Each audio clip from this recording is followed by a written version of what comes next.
Today we're diving into a story that's got Ireland, the European Union and freedom of speech all colliding in a way that could set the tone for the entire continent. Hello, I'm Adam Cherry and this is GB News Originals. Please don't forget to subscribe to the GB News YouTube channel.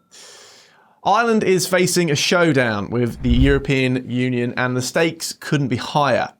The EU has given Ireland just 2 months to expand its hate speech laws that would force the country to criminalise not just incitement to hatred, but also the denial or even trivialisation of certain international crimes. Now, on the surface, that might sound like a straightforward move to combat hate, but here is where it gets more controversial, because these new EU rules go way beyond Ireland's current laws, which are already pretty strict under the Prohibition of Incitement to Hatred Act of 1989.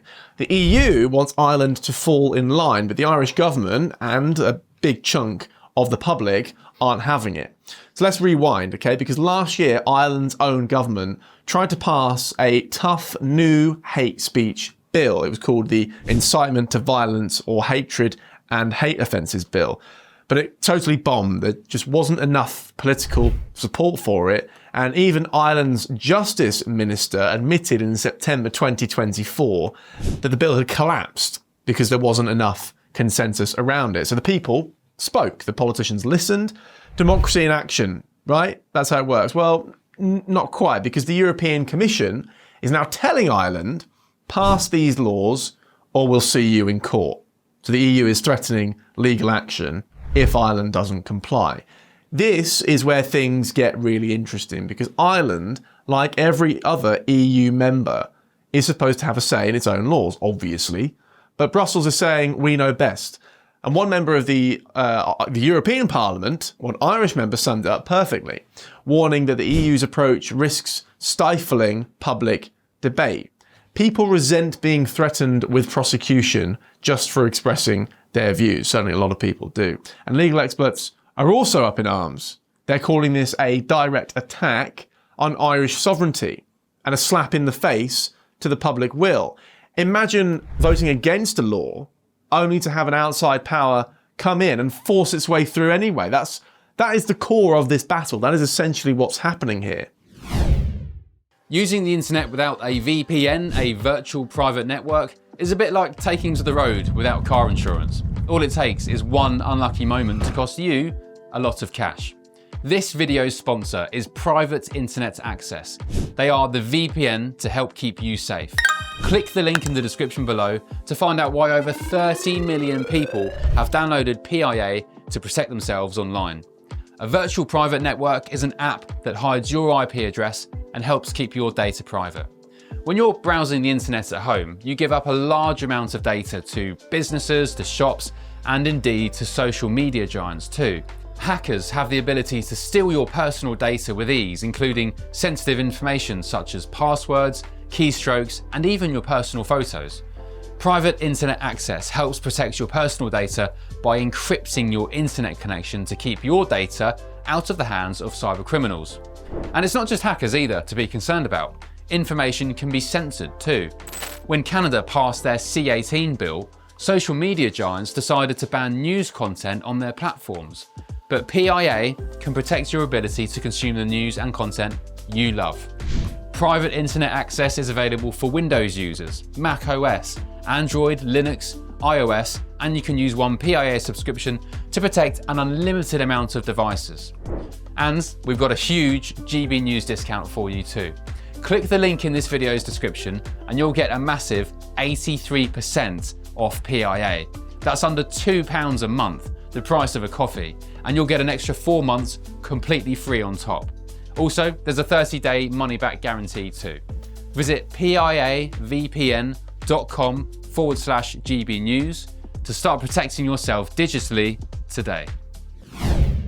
Now, supporters of the EU approach will say that these laws are needed, they're necessary to fight racism and hatred online. But critics warn that the language is so broad and policing it could easily be abused. What counts as trivializing a crime? How do you define that?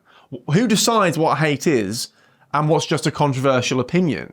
So there's a real fear that political criticism or even just unpopular views could get swept up in this legal dragnet. And social media in Ireland has exploded over this issue, debating it, with many warning of a chilling effect.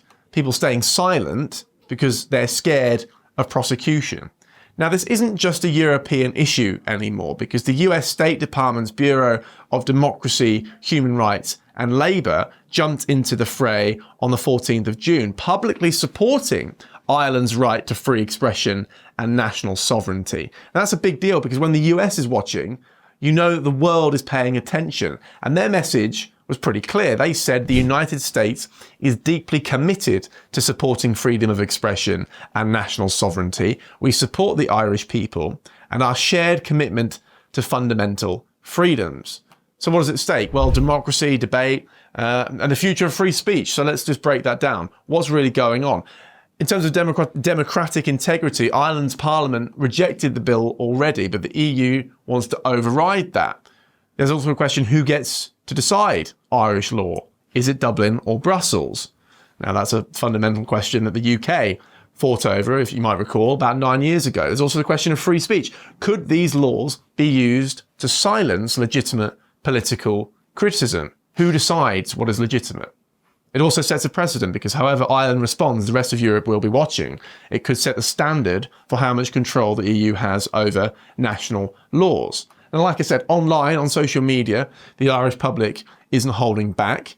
Social media is full of debate on this, and some are warning that criminalising speech, even speech we find ugly and offensive and terrible, risks undermining the foundations of democracy.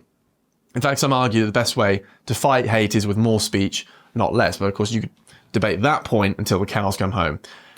In any case, it's not just Ireland, because across Europe, people are asking if the EU can force this through in Ireland, what's stopping them from doing it elsewhere to any of the other member states. So here's the bottom line. If Ireland does not comply, the EU could then haul Ireland before the European Court of Justice. That is the EU's highest court, and its rules are binding. Ireland will have to choose: bow to Brussels or fight. It's not just a legal battle, it's a clash of values. Do you want to live in a Europe where every country is forced to march in lockstep, or one where nations can make their own choices about free speech? And again, you could translate that argument to many things about the European Union, but let's not do that right now. Anyway, what happens next? So Ireland has 2 more months to decide. Will it stand its ground or will it give in? And whatever happens, the standoff could change the way free speech is protected or restricted across Europe. If Ireland fights back and wins, does that inspire other countries to defend their laws and traditions within the EU? If it loses, could we see a wave of new restrictions on speech, with Brussels ultimately calling the shots? In any case, what do you think? Should the EU have the power to override national laws on something as fundamental as this, or should countries like Ireland have the final say? Well, drop your thoughts in the comments below. If you're passionate about free speech, press the like button, share the video. Let's get the conversation going. And as always, don't forget to subscribe for more deep dives on the stories that matter. This is Adam Cherry signing off. Stay informed. I'll see you on the next one.